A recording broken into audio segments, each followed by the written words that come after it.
Comment ça va les potos? Les gars, aujourd'hui on se retrouve pour l'analyse de l'épisode 1 de l'arc du quartier des plaisirs. À savoir, ce sera pas une analyse classique, parce que vu que Demon Slayer c'est dans l'actualité, je suis pas inquiet, c'est sûr et certain, il y en a d'autres qui vont le faire. Autrement dit mon poteau, moi je vais rester dans la ligne de ce que j'ai déjà fait. Du coup je vais plutôt te parler des différences qu'il y a entre le manga et l'animé. Et ensuite je te donnerai tout simplement mon avis sur l'épisode. Et je garderai à peu près cette ligne directrice pour chaque épisode de la saison. Voilà, et ben je crois qu'on va pouvoir y aller hein.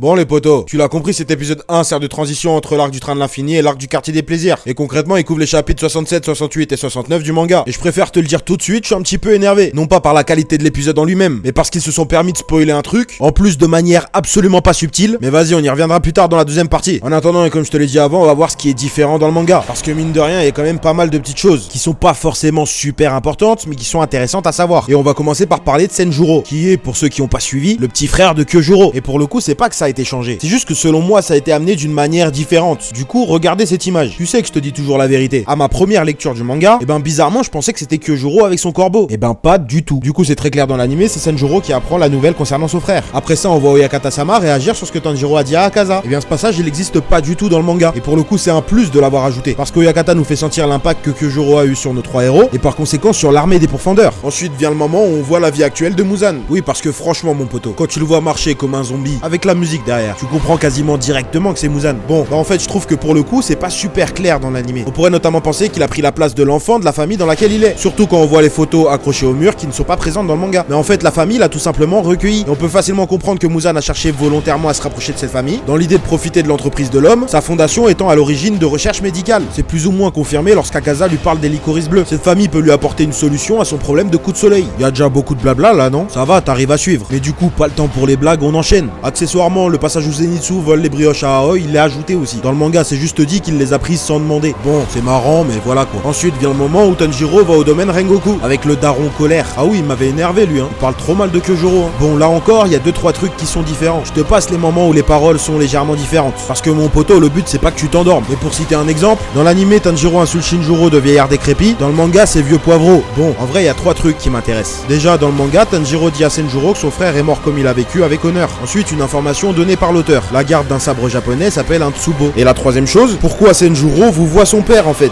C'est son père. Qui vous voit son père? On n'est plus au Moyen-Âge, poteau. Et d'ailleurs, on s'était déjà fait la réflexion par rapport à Shinobu. Et comme le pilier de l'insecte, dans le manga, ben Senjuro tutoie son père en fait. Et comme Shinobu, j'en fais peut-être beaucoup, mais c'est juste que je comprends pas ce changement. Ça va, tu suis toujours? Alors retour au domaine des papillons. Ah, Ganezuka, qu'est-ce qui me fait rire ce psychopathe? Dans l'animé, on apprend que c'est les filles du domaine qui ont sauvé les fesses à Tanjiro. Dans le manga, on a juste l'information qu'il aime les Mitarashi Dango. D'ailleurs, dans le manga, Ganezuka l'a poursuivi jusqu'à l'aube. Et pourtant, ah ouais, ils sont devenus sacrément steak les trois là. Bon, Inosuke c'est normal, mais Tanjiro et Zenitsu, j'ai l'impression qu'ils sont vraiment plus volumineux dans l'anime que dans le manga. Après bon, pas la première fois qu'ils font ça, ils aiment bien, on le sait. Mais par contre, le truc qu'ils ont ajouté dans l'anime et qui est vraiment sympa pour le coup, c'est la mission de Tanjiro. Lui et Nezuko chassent en duo, et perso ça m'a plu qu'ils ajoutent ça. Parce que dans le manga, on sait qu'il revient de mission quand il tombe sur Tengen, mais on n'en sait pas plus. Bon, puis pour finir, du grand Inosuke qui reste sauf dans l'anime, mais qui dit je te prends quand tu veux à Tengen dans le manga, et du grand Zenitsu qui connaît bien le quartier des plaisirs. Kokinu va.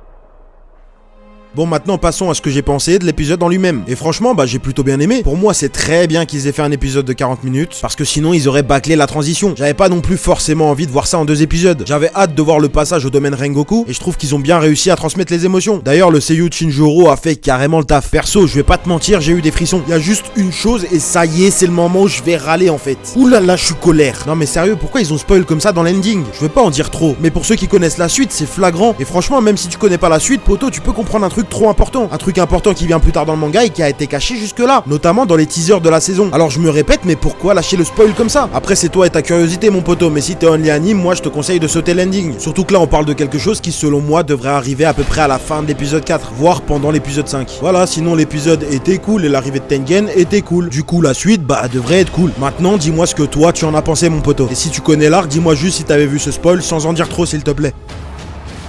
Bon, je suis désolé mon poteau, mais comme c'était déjà le cas quand j'ai fait l'analyse de l'épisode 1 de l'arc du train de l'infini, je pouvais pas utiliser l'épisode pour le montage. Vu que le format de la vidéo change un peu de ce que je fais d'habitude, j'espère que c'était pas trop long pour toi. En tout cas, je trouve quand même qu'on peut démarrer l'arc sur de bonnes bases. Et vu que toute la transition a été faite, on va pouvoir rentrer assez vite dans le vif du sujet. Comme d'habitude mon poteau, n'hésite pas à m'envoyer de la force, hein. Mais en attendant, cette vidéo arrive à son terme, j'espère qu'elle t'a plu et je te remercie de l'avoir regardé. C'était le pilier du renard, à la prochaine. 死なず川が新入りごときの頭突きを食らうとはな。あれは実にいい頭突きだった。ああ、ド派手な音がしたぜ。さぞ痛むだろう、南無阿弥陀仏。でもあの子柱に張り合うなんて勇敢なのね。好き放題言いやがって富岡の邪魔がなきゃ買わせたに決まってんだろ。